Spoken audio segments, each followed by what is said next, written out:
আমরা দেখলাম যে জাতিসংঘ নামক একটি বস্তু আছে পৃথিবীতে। পৃথিবীর ভেটো পাওয়ারওয়ালা 5টা দেশ আছে, এরা পৃথিবীটার ভাগ করে 5 জনে নিয়ে নিলেই হয়।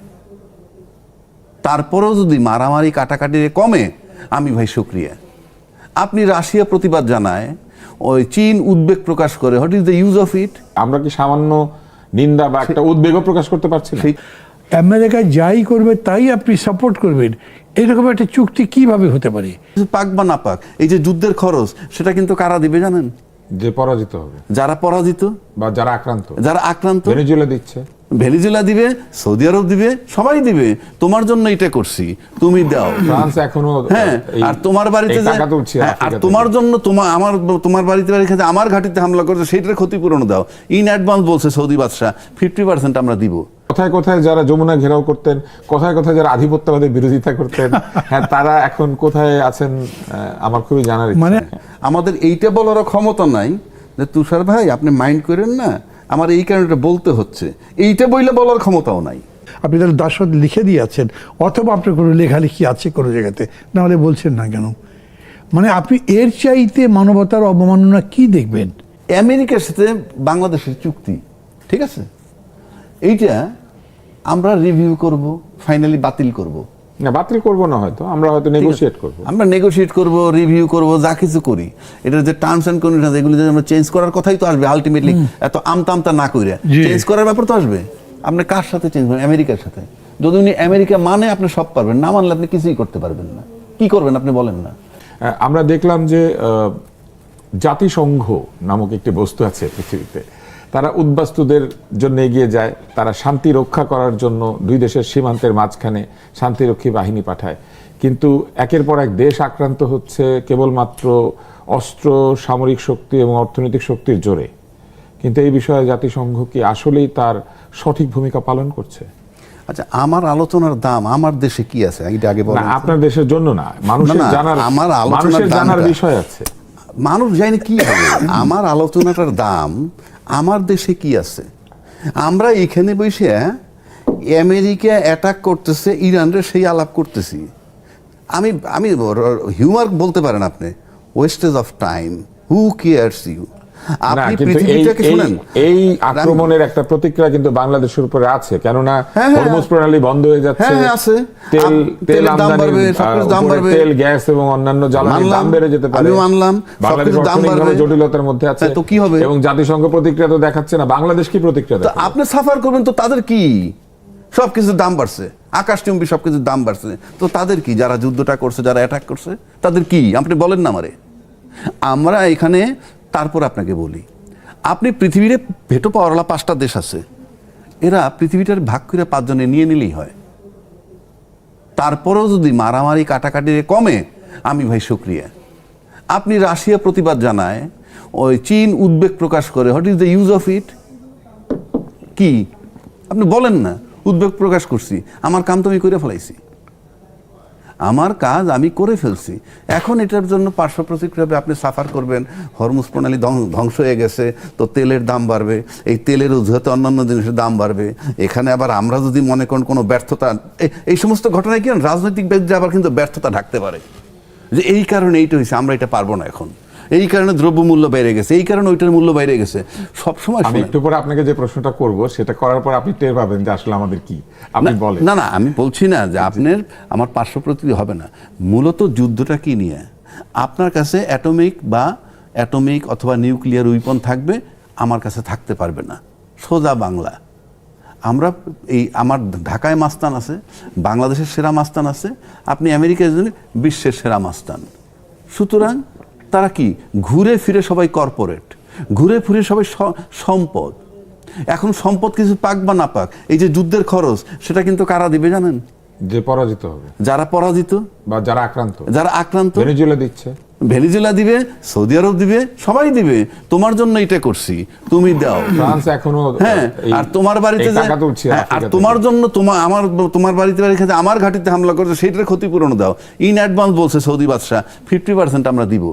তাই 50% যদি টোটাল কস্টিংটা ডাবল করে 50% এতে পুরোটাই পাইলো। সুতরাং সেই জন্য বলছি, আমরা যুদ্ধ নিয়ে আলাপ করতে পারি ভাই, অনেস্টলি বলি, আমরা আলাপ করতে পারি। আমাদের করার কি আছে? আমি যদি আমার দেশে একটা ভিআইপির একটা মেইল করি, ও 15 দিনে দেখে না, ও খুইলেই দেখে না এই মেইলটা। এইবার আপনাকে প্রশ্নটা করব, তবে তার আগে আমরা আবার মাহমুদুর রহমান মান্না আপনার কাছে যাই। একটু আগে রাজ্জাকি সাহেব বলছিলেন যে আমাদের কি, কিন্তু আমরা কিছুদিন আগে অন্তর্বর্তী সরকার একটা চুক্তি সই করেছেন, বাণিজ্য চুক্তি, যেখানে বলা আছে মার্কিন যুক্তরাষ্ট্রের স্বার্থের সঙ্গে সম্পৃক্ত বিষয়গুলিতে আমরা সবসময় মার্কিন যুক্তরাষ্ট্রের পক্ষ নেব। এখন এই যুদ্ধের বেলা আমরা কি করব? এবং এই ধরনের একটি চুক্তি যে তিনি করে গিয়েছেন, এবং এই যে আমাদের সংবিধান সংস্কার করার জন্য মার্কিন নাগরিকেরা এসেছিলেন, এবং এখন এই যুদ্ধের সময় তারা আসলে কোন পক্ষে আছেন আমার খুবই জানতে ইচ্ছা করে। আলী রিয়াজ সাহেবকে তো আমি পাবো না, কিন্তু আমার খুবই জানতে ইচ্ছা করে। ফোন নাম্বার নিশ্চয়ই পাবেন, ফোনে হয়তো পেতে পারি, ফোন করতে পারি। এই যে এই যুদ্ধের সময় আলী রিয়াজ সাহেব কোন পক্ষে আছেন? আমি ওটা জানি না, তো তার সাথে আবার কথা হয় না। আইন অনুযায়ী ওনাকে কিন্তু আমেরিকার পক্ষে থাকতে হবে। আর এদিকে ওনারা একটা চুক্তি সই করেছেন যেখানে মার্কিন যুক্তরাষ্ট্রের স্বার্থের ক্ষেত্রে আমরা মার্কিন যুক্তরাষ্ট্রের সঙ্গে থাকবো। এখন আলী রিয়াজ তো ধরেন আমার ক্যাবিনেটের সাহিত্য সম্পাদক ছিল, ওকে আমি একটা এই জন্য আপনাকে জিজ্ঞেস করছি। না, আবার কিন্তু ওইটা উল্টে দেখেন, ইউনুস স্যার তো আমার ডাইরেক্ট টিচার ছিলেন, তো উনিও যদি বললেও যে চুক্তি তারা করেছে এটা অন্যায় চুক্তিটা মানার মতো নয়, তো মানতে হবে কেন? আমি মানি না।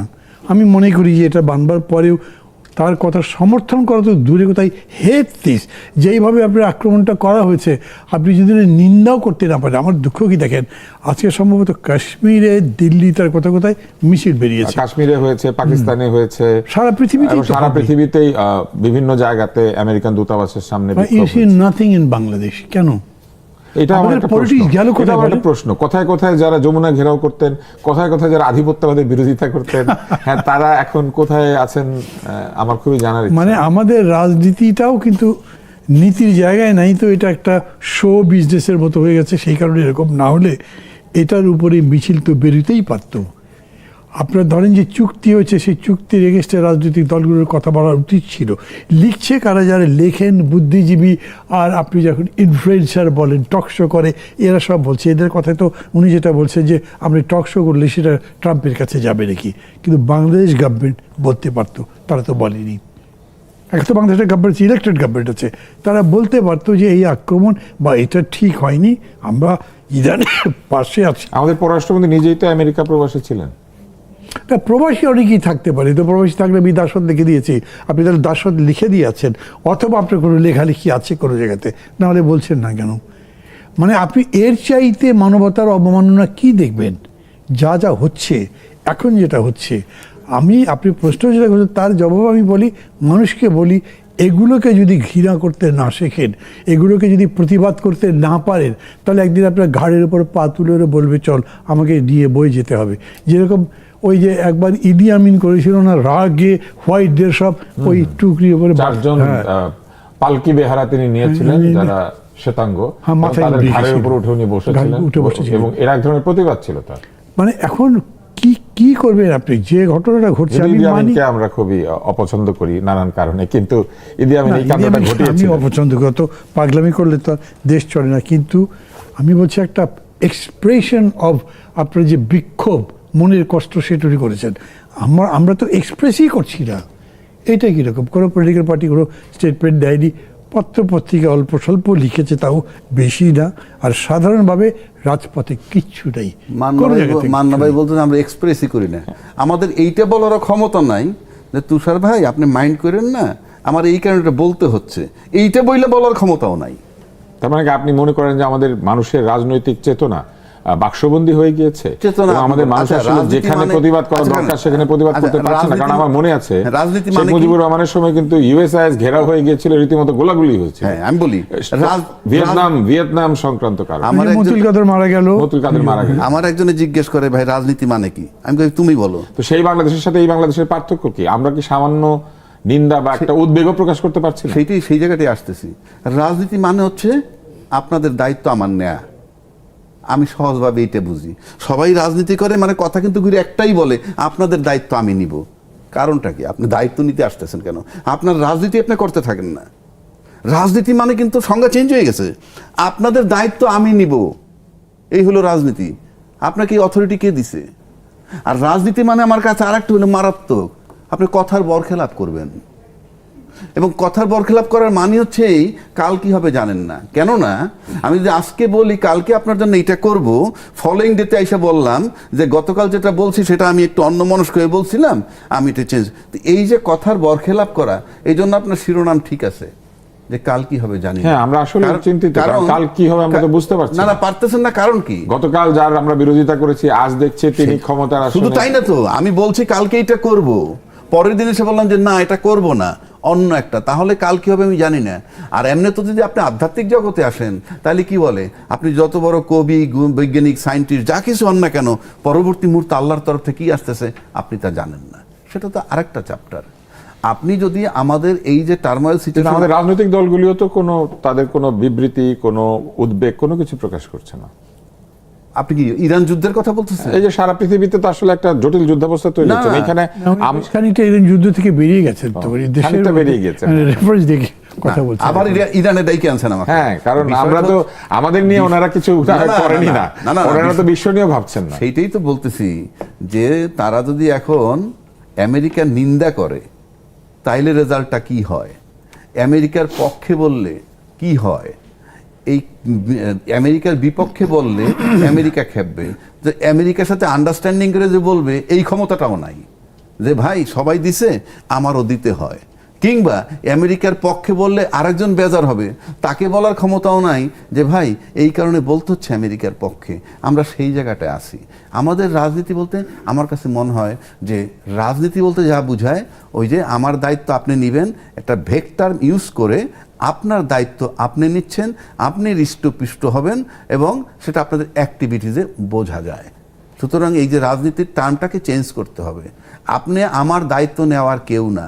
আর আমরা জনগণ এরকম ভোট দিয়ে বলতেছি আপনি আমার ভাগ্য দেখেন, কিন্তু ভোটটা আজকে দেওয়ার পর পরদিন গণভবনের বারান্দার সামনে আমরা যেতে পারি না। গণভবনই তো নাই এখন। গণভবন নাই তো আরেকটা জায়গা তো আছে, সেটার বারান্দা আপনি যাইতে পারবেন না। কথার কথা। অ্যাডভোকেট রাজ্জাকি একটু হতাশাই প্রকাশ করেছেন যে এইসব কথা বলে কি হবে, এইসব কথার কোনো মূল্য নাই। কিন্তু আমাদের তো কথা বলার জায়গাটুকুই আছে, সেইটুকুকে আমরা ছেড়ে দিচ্ছি, আমরা কথাও বলবো না। মানে ধরো ওই যে একটা বিখ্যাত স্টোরি আছে, এক্সাক্ট স্টোরিটা তো আমার মনে পড়ছে না।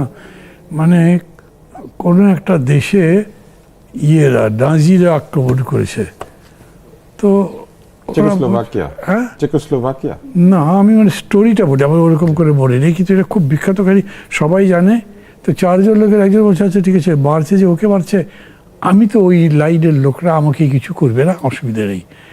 তারপরে সেকেন্ডটাকে যখন মারলো, সে আবার বলল, অন্য দুজন বলছে যে আমি ওই লাইনেও পড়ি না। লাস্টটাকে যখন মারলো তখন সে বলল, আসলে আমরা যদি প্রথমেই বুঝতাম যে আমাদের চারজনই কি মারবে, তাহলে আমরা প্রথম থেকে প্রতিবাদ করলে হয়তো বাড়তে পারতো না। এরকম একটা স্টোরি। এটা আরও মানে খুব ভালো স্টোরি আছে, সেটা আবার পুরো এটা বলে নেই। এখন আমি বলছি কি, ধরেন যেটা উনি বললেন ঠিকই আছে, এক ধরনের দুঃখবোধ থেকে, ক্ষোভ থেকে তো এটা বলতে পারেন, কিন্তু তারপরে কথা হচ্ছে এত বড় একটা অন্যায় হয়ে গেল, আপনি যদি বলতে না পারেন, একসময় আপনার উপর এই অন্যায়টা আসতে পারে, আপনি তখন আনগার্ডেড থাকবেন, বলতে পারবেন না, আপনার পাশে কেউ দাঁড়াবে না। তো ওই রকম জায়গায় তৈরি করবার দরকার নেই। যারা মনে করছেন যে এই যে চুক্তি করে ফেললাম, আচ্ছা করুক না, এটা কি কবে আসবে আমাদের উপরে এখন বুঝবো না, কিন্তু যখন আসবে তখন আপনার বলবার কিছু থাকবে না। আমেরিকা যাই করবে তাই আপনি সাপোর্ট করবেন, এরকম একটা চুক্তি কিভাবে হতে পারে? কিন্তু সেটা হয়ে গেল, এবং এমনভাবে হলো যে মাত্র বোধহয় 3 দিন বাকি ছিল আর তার ছেড়ে দেবার। হ্যাঁ, 9 তারিখে করছে। হ্যাঁ, তো 9 তারিখ হলে 12 তারিখ ইলেকশন, তো এই সবাই করলো, এইটা নিয়েও কোনো লেখালেখি নাই, কিচ্ছু নাই। এরকম একটা জিনিস আপনি যখন একটা এক্সাম্পল হিসেবে সেট হয়ে গেল, এরপরে সরকারও তো এরকম কাজ করতে পারে, অতএব বলতে হবে।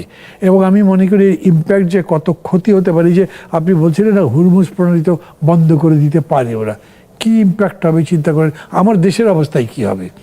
যে কোনো জায়গাতে এখন তো ওয়ার্ল্ড মানে গ্লোবাল ওয়ার্ল্ড, ও ইকোনমি মানে গ্লোবাল ইকোনমি, এখানে কোনো বিচ্ছিন্ন জিনিসটাই, ওইখানে যে ইম্প্যাক্ট তার যেটুকু আপনার উপরে পড়বে সেইটাই আপনি নিতে পারবেন না, অতএব বন্ধ হোক। যদি ঢাকা শহরে একটা শান্তির পক্ষে মিছিল বেরোতো, সেটেলমেন্টের পক্ষে মিছিল বেরোতো, তবু কিন্তু একটা নিউজ হতো যে এরা এর পক্ষে আছে। আর এটা না হলে যারা এই ধরনের শাসন করতে চায় তারা মনে করবে এদের ঘাড়ের উপর পা রেখে আমরা চলতে পারবো, ওরা ঘাড় নড়াবে না।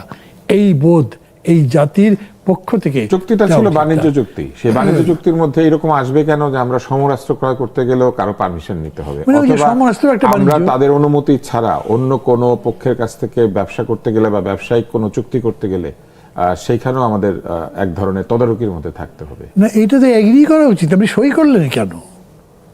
আপনার কি এবং মনে হয় চুরি যে এই করে জন্য সই আমরা করলেন অন্তর্বর্তী কেন? সরকারকে কোনোভাবে আমরা জবাবদিহিতার মধ্যে আনতে পারি? এখন আমি সুযোগ দেখছি না, আমি জানি না এটা ভালো করে, মানে লিগালি তো পারা যায় বলে আমার মনে হয় না।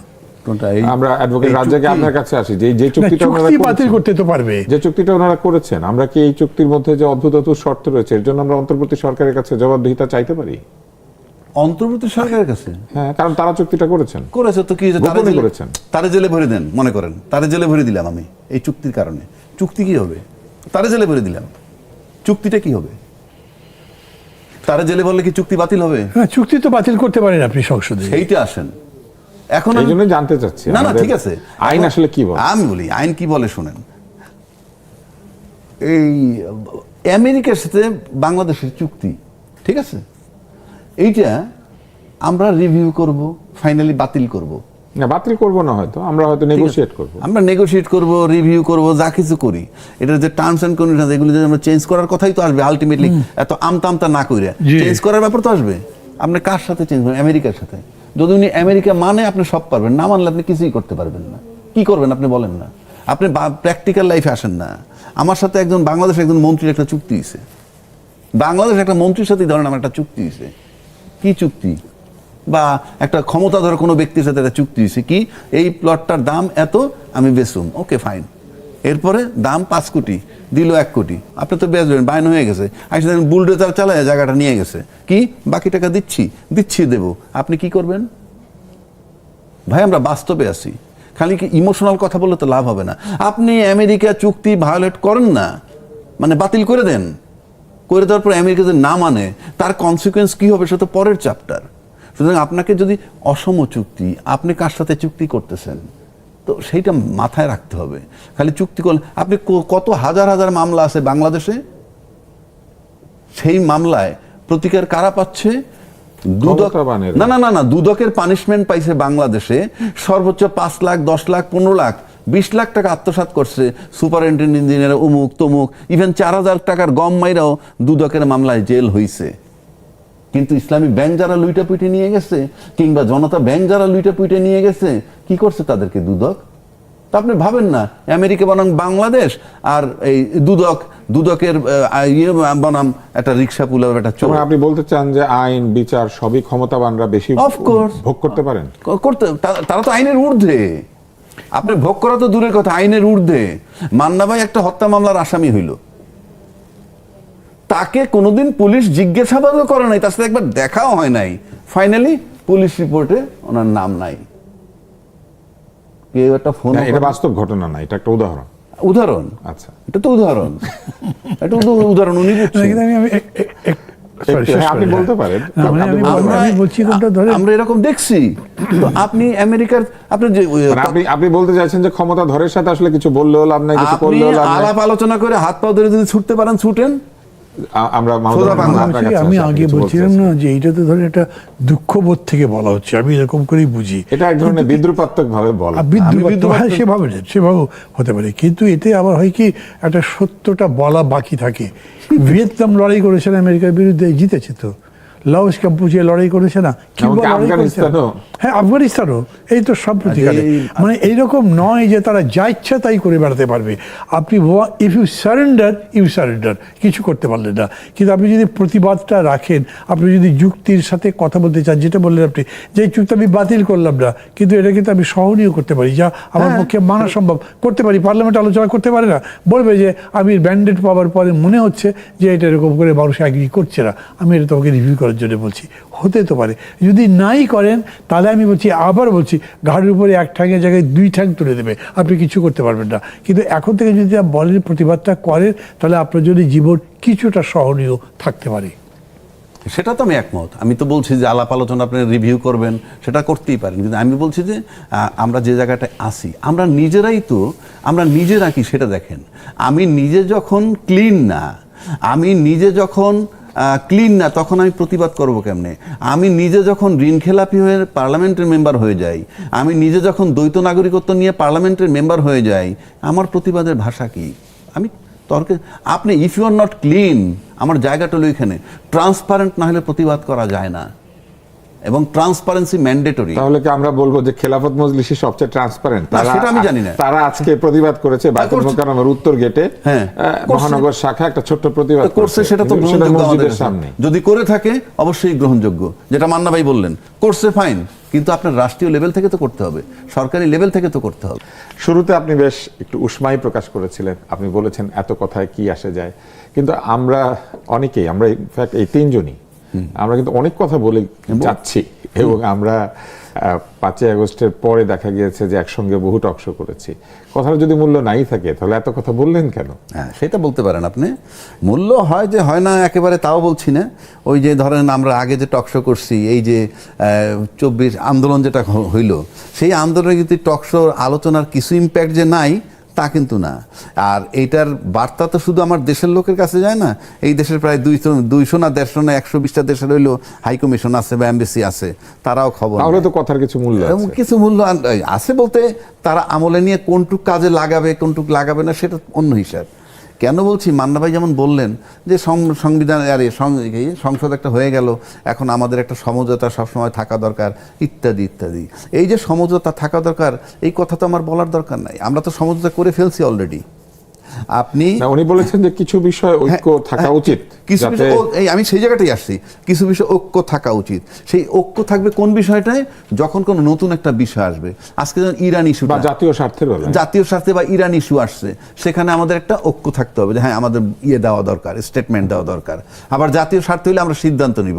এটা তো আর ওই ভিতরে, গণভোটের ভিতরে ছিল না, ওইগুলা ছিল টাইম টু টাইম। আমাদের দেশে তো একটা দূতাবাস নির্ভর রাজনীতি আছে, সেটা থাকুক। টাইম টু টাইম, আমার কথা হলো টাইম টু টাইম যে বিষয়গুলো আসবে সেই বিষয়গুলো আমরা পার্লামেন্টে একটা জায়গা, ওইটা ঠিক আছে, কারেক্ট। কিন্তু আমি বলছি, আমি আস্থাটা নিব কোথায়? আপনি যখন আমরা একটা গণভোট করে আসলাম, সেই গণভোটের ভিতরে কিন্তু যে পরিবর্তনটার কথা আমরা বলতেছি, তার ভিতরে সংস্কারের কথা আছে। সেই সংস্কার যদি আমরা করি, সেটা বারবার একই কথা বলতে হয়, সেই সংস্কার করলে রাষ্ট্রের কোনো ক্ষতি হবে না, সেই সংস্কার করলে দেশের সাধারণ জনগণের কোনো ক্ষতি হবে না, সেই সংস্কারটা করলে বিশ্বে এটা কোনো প্রভাব পড়বে না, বা ডিপ্লোম্যাটিক রিলেশনে কোনো হ্যাম্পার হবে না, পিওর আমাদের আভ্যন্তরীণ, সেটা আমরা করতে পারতেছি না। দ্বিমত কেন? দ্বিমত হইল যে দল এক্সিকিউট করবে, তারা যদি দেখে যে তাদের ক্ষমতার ভারসাম্য নষ্ট হয়, তাদের ক্ষমতা কমে যায়, তাদের মেয়াদ কমে যায়, অনিশ্চয়তা হয়, সে কারণে। তা নইলে আপনি আমাকে বলেন, আপনি অফিসিয়ালি যখন বললেন যে গণভোটে হাতে ভোট দিবেন, তারপরে গণভোটে হাতে ভোট পড়ল, জয়যুক্ত হইল, সেই দল আজকে ক্ষমতায় গেল, তারপরে উনি ওত নিলেন না প্রথম দিনেই। সেটা তো নিয়েছেন সাংবিধানিক কিছু মানে বাধ্যবাধকতার কথা তারা বলেছেন, আইনের সীমাবদ্ধতা। আপনি বাধ্যবাধকতা কিন্তু কোথায়? এটা এখানে কোন আইনটা বাধ্যবাধকতা? তার আমরা তো সিদ্ধান্তই নিলাম গণভোট করব, দলমত নির্বিশেষে সবাই, ওইটাই তো এখন আমাদের কাছে আইন। সব দল তো সেই সিদ্ধান্তের মধ্যে ছিল না। কেন? গণভোট যখন হইল, ঐকমত্য কমিশন সবাইকে ডাকে নাই, আবার না আবার সবাই একটি পলাতক দলের ভোটারদের কাছে গিয়ে ভোট চেয়েছে। ঠিক আছে, দলটা তো ছিল না। ঠিক আছে, পলাতক দল বাদই দিলাম আমি, কিন্তু আমরা যারা ঐক্যমত্য হইলাম, ঐক্যমত্য হওয়ার পর যখন আমাদের বিভেদ তৈরি হইলো, তখন তো আমরা গণভোটে গেলাম। তো গণভোটে যাওয়ার পর যারা আজকে ক্ষমতায়, সেই দলই বলছে যে হাতে ভোট দিবেন, এবং জয়যুক্ত হয়ে গেল, এরপর তার কথা চলে না।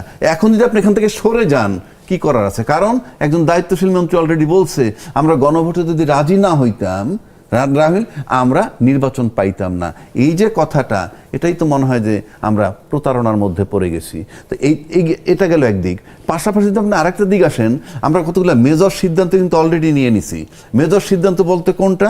আপনি যদি ধরেন বাংলাদেশ ব্যাংকের গভর্নর পরিবর্তন, বাংলাদেশ ব্যাংকের গভর্নর কিন্তু পুরো দেশের অর্থনীতির নিয়ন্ত্রক। সহজ ভাষায় বলি, অর্থনীতির মানে মুদ্রা ব্যবস্থা বলেন, দেশের অর্থনীতি বলেন, সবকিছু, সমস্ত ব্যাংকগুলাকে সে কন্ট্রোল করবে। আপনি মুদ্রা ছাপাইতে হইলে বা বানাইতে হলে সিদ্ধান্ত নিবেন, তার সাথে কোথায় মুদ্রাস্ফীতি হয় কিনা, এগুলো আপনার সব রিজার্ভের সাথে সম্পর্ক, সব কিছু যদি মিলান, সেক্ষেত্রে আপনি দলগতভাবে তাকে পরিবর্তন করতে পারেন।